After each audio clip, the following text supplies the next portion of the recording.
Hi, எல்லோருக்கும் வணக்கம். சீத்தாப்பழத்தின் நன்மைகளை பற்றி தான் இப்போ நம்ம பார்க்க போகிறோம். லைட்டாக சாப்பிட்டுக்கலாம். சீத்தாப்பழத்தில் பொட்டாசியம், கால்சியம், இரும்பு சத்துக்கள் வந்து அதிகமாக காணப்படுகிறது. அதிக நார்ச்சத்துக்கள் உள்ள ஒரு பழம்னா நம்ம வந்து சீத்தாப்பழத்தை சொல்லலாங்க. இந்த சீத்தாப்பழம் வந்து எதுக்காக வந்து உதவுதுன்னா, நம்ம நோய் எதிர்ப்பு சக்தியை அதிகரிக்கவும், அப்புறம் வந்து ரத்தத்தின் அளவை வந்து கட்டுப்படுத்தவும், புற்றுநோய் செல்களை வந்து எதிர்த்து போராட குணம் உள்ளது நம்ம சீத்தாப்பழத்துங்க. அதுக்கப்புறம் பார்த்திங்கன்னா, நம்மளுடைய மன அழுத்தத்தை குறைக்கவும் சீத்தாப்பழம் வந்து பெரும் உதவியாக இருக்கிறது.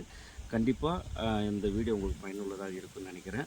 எங்கேயாச்சும் நீங்கள் போகும்போது சீத்தாப்பழம் இருந்தால் வாங்கி சாப்பிடுங்க. உங்களுக்கு டேஸ்ட்டாகவும் இருக்கும், உடலுக்கு ஆரோக்கியமாக இருக்கும். ஓகே, இந்த வீடியோ உங்களுக்கு பிடிச்சிருக்குன்னு நினைக்கிறேன். பிடிச்சிருந்தா லைக் பண்ணுங்கள், கமெண்ட் பண்ணுங்கள், ஷேர் பண்ணுங்கள். ஓகே, பாய். நான் ஆரம்பிக்கிறேன்.